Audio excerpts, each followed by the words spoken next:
Hello and welcome to YNWA Transfer News, your ultimate source for all Liverpool FC transfer news. Our first news is this. Liverpool lineups for Chelsea as big Florian Wirtz and Ibrahima Konate decisions made. Liverpool will start the day as Premier League leaders, but whether they remain in that position is yet to be seen. A trip to Stamford Bridge to take on Chelsea is always challenging, but while their hosts have hardly pulled up any trees this season, Liverpool head to West London with some questions to answer after suffering back-to-back defeats. And before a ball has been kicked this evening, Arsenal could well have overtaken the Reds at the summit should they, as expected, win at home to West Ham United. That would, if only slightly, increase the pressure on Arne Slot and his players before kickoff. What, then, should Reds boss Slot do tonight in terms of his lineup? Our writers have their say. Paul Gorst. The most straightforward aspect of this team selection will be naming Georgi Mamardashvili, who comes in for Alisson Becker for his Premier League debut. The Georgia international is set to deputize for the next few weeks as the Brazilian recovers from another muscle injury, and now is the time to show why he comes so highly rated on the back of his $29 million transfer from Valencia. Ibrahima Konate is out of sorts right now, but I suspect persisting with him in an effort to get back into form is less risky than giving Joe Gomez the nod, given his lack of minutes over the last 12 months. Particularly at center-half in the Premier League, the fullback areas are a bit of a problem for Arne Slot at the moment. Connor Bradley and Andy Robertson start this one for me, as I think Liverpool need to get back to basics somewhat, with neither Jeremy Frimpong nor Milos Kerkez yet to hit top speed at Anfield. In midfield, again, I am opting to go back to the tried-and-trusted trio of Ryan Gravenberch. Alexis Mac Allister and Dominic Szoboszlai Liverpool are still figuring out a way of getting the best out of Florian Wirtz, and he could really benefit from a standard home game where the Reds dominate the ball right now. Against a team content to sit in, Arsenal, back in August, was the last time Wirtz started at home in the Premier League, which is a contributing factor in his struggles for my money. Hugo Ekitike starts with Alexander Isak waiting in the wings.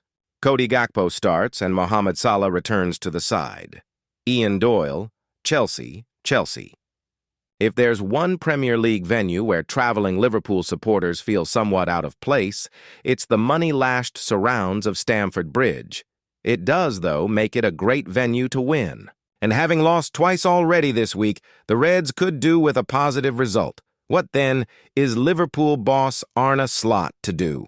There is one enforced change with Georgi Mamardashvili in for the stricken Alisson Becker. And it shouldn't be the only alteration. I'd have Andy Robertson in at left back and Connor Bradley at right back, and give Ibrahima Konate one final chance to prove class is permanent alongside skipper Virgil van Dijk at center back. In midfield, though, it's a tricky one. Alexis Mac Allister hasn't looked fully fit, but he'll be super keen to feature here up against an Argentina teammate and former Brighton colleague in midfield, and can go in alongside Ryan Gravenberch in the double pivot. Dominic Szoboszlai simply has to play, so he can be the number 10 up top. Mohamed Salah returns on the right, and Cody Gakpo stays on the left, with Hugo Ekitike continuing down the middle. Theo Squires. When Liverpool started Arne Slot's maiden season in blistering form, stability was their friend as he made minimal changes to his starting Emmons. This season, he has not been afforded the same liberty, and you can see the difference. Of course, some of that is self-inflicted after the busiest of transfer windows. But injuries aren't helping either, and after back-to-back losses, the Dutchman will need to make changes again for Saturday's trip to Chelsea. We know Alisson Becker is out injured, so Georgi Mamardashvili starts in goal for his Premier League debut. Slot might have defended Ibrahima Konate at his pre-match press conference, but his below-par form is a concern, so I'd take him out of the firing line and give Joe Gomez an opportunity. Alongside Virgil van Dijk, Connor Bradley can start at right back, while Andy Robertson gets the nod on the opposing flank as Milos Kerkez's teething problems continue. I was surprised the Scot didn't start against Galatasaray, so at least he will be fresh for this one. In midfield, Alexis Mac Allister still is not right after long-term injury, so he's on the bench. Dominic Szoboszlai's position roulette continues as a result, with the Hungarian partnering Ryan Gravenberch at number 8. Though Curtis Jones is unfortunate to drop out, I'm cautiously handing Alexander. I sack a start up front as I think it wise, to wrap Hugo Ekitike up in cotton wool after he limped off in midweek. If he's past fit, he can make do with a cameo off the bench. Mohamed Salah and Cody Gakpo get the nod on the wings. With Florian Wirtz continuing at number 10, it's time to properly unleash him and Isak on the Premier League together, and that means fielding the German in his favored position. David Ornstein sheds light on Liverpool's Ibrahima Konate contract talks. Liverpool find themselves in familiar territory with another key defender entering the final year of his contract. Ibrahima Konate's current deal expires at the end of the season, and from January, he is permitted to negotiate a pre-contract with overseas clubs. That possibility has inevitably drawn interest from Real Madrid, who have been tracking his situation closely following William Saliba's renewal at Arsenal. Liverpool want to avoid a repeat of past uncertainty and have already submitted a fresh offer, with negotiations ongoing. Konate has so far declined to commit to the proposals on the table, fueling speculation that he is tempted by the prospect of joining Los Blancos. However, the club remain confident that a resolution can be found. Ornstein reveals current state of play. Providing an update on Konate's situation at Liverpool, The Athletic's David Ornstein told NBC Sports, "There has been reports Konate has rejected a new contract.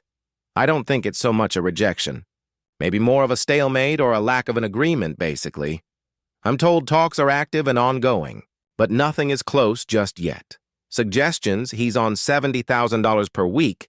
I'm told it is more than double that, so he would want a really good contract. Deservedly, you could say, going into the bracket of earners, but that's something they need to sort out. That insight aligns with Liverpool's standard contract approach.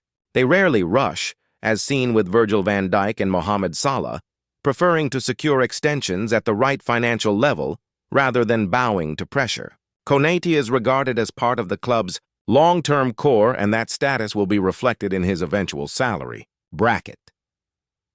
Defensive concerns heighten urgency. Konate's importance has grown due to Liverpool's reduced depth at centre-back. Jarell Quansah's exit opened the door for 18-year-old Giovanni Leone, only for the youngster to suffer a serious ACL injury on debut. Mark Guehi's failed summer arrival compounded the shortage, leaving Joe Gomez as the only senior alternative. That places additional scrutiny on Konate's availability. His fitness record has been mixed, and inconsistent displays have already drawn criticism during Liverpool's title defense under Arne Slot. Renewing his contract is not merely about long-term planning. It is essential for short-term stability. Madrid interest remains real. Real Madrid are unlikely to make a public move until January, but their admiration is well known. They see Konate as a viable partner for Eder Militão and, importantly, as a profile suited to their evolving defensive needs. Liverpool must now find common ground with a player who knows his value. If Ornstein's remarks are any guide, the gap is financial rather than emotional. Liverpool want him to stay, Konate is not forcing an exit, and the club believe patience will deliver an agreement. I had Liverpool goal drought like Florian Wirtz. 2. Things can help him turn it around. Florian. Wirtz has been a target for rival supporters for his goal drought since completing a $116 million move to Liverpool. But Peter Crouch empathizes with Wirtz's situation after experiencing a similar drought when he moved to Anfield from Southampton in 2005. Wirtz's drought isn't close to as long, though 8 scoreless games across the start of the Premier League and Champions League campaigns have prompted fans of other clubs to take pot shots at him. Crouch, who didn't score for Liverpool until December following his transfer, eventually finished his first season with 13 goals and contributed 18 more as Liverpool made it to the Champions League final at the end of the 2006-07 campaign. He never lost faith in his abilities, landing a place in England's 2006 World Cup squad despite his slow start at Anfield, and believes Wirtz shouldn't either. "If anyone can resonate with Wirtz at the minute, it's me," Crouch told the Mirror. "I went through a tough time. It was 18 games before I scored a goal. The thing is, I was playing well, I just didn't score. And I think the same with Wirtz." You can say what you like, but he's a talented footballer. It's a hard thing to do is settle, come straight in and fire, especially as there's so much money in as well. And everyone looks at that, don't they? But the way I look at it, and I think he's a class player. And if he came through the youth team, we'd be saying how good he was. But we're looking at it through 100 million glasses. I like to take the person as a footballer and say, actually, is he a good footballer? And there's no doubt. Crouch was helped by a slice of fortune that kick-started his career, opening his Reds account against Wigan with an effort which he now concedes might have been better classified as an own goal. I remember I was the third last person to touch it. It hit someone's back, looped over, and the keeper palmed it in. So, if anything, it was 2 own goals before it was mine, he confessed. Crouch credits that moment with sparking a scoring spree. I got it, and then I scored another one the same game, and then I went on a great run. That's literally football. That's just confidence. Something goes for you and you get a break, and then you're just off and running, and I'm sure that will be the case with Wirtz. He also acknowledged the pressure that comes with playing for a top club, adding, but every other team, every other fan of every other team is obviously going to jump on the bandwagon. That's what I had. I had a thick skin. You have be able to cope with it. Otherwise, you're not going to last at a big club. As well as needing a thick skin, Crouch also says Wirtz will require the support of those around him at Liverpool to turn things around. He pointed out that former Liverpool striker Darwin Núñez has faced similar challenges after his high-profile transfer. But the internal support he received before eventually leaving Anfield this summer is indicative of why Wirtz should feel confident about retaining the backing of the Anfield crowd. With Liverpool, if you attack one of their players, then it's very much like you're on the inside, right? And when you're an inside of that, it's something special, he added, when asked if Wirtz has the right support around him. I think Núñez had it to some degree as well, you know? He was getting bashed from everywhere, and then never once did the Liverpool fans waver in their support for him. Liverpool star may now regret summer move after 4.5. Rating. One Liverpool star may now regret his summer move after struggling badly with his new club. A 4.5/10 is just the start. Tsimikas was always unlikely to remain at Liverpool beyond this summer, or at least remain a part of the first-team squad. The Reds signed Milos Kerkez from Bournemouth to be their new starting left-back, meaning Andy Robertson pretty much held Tsimikas' future in his own hands. If the Scot had disappeared, Liverpool likely held on to Tsimikas as backup, but Robertson opted to stick with Liverpool for at least 1 more year. That left his Greek counterpart surplus to requirements, and a move was sought.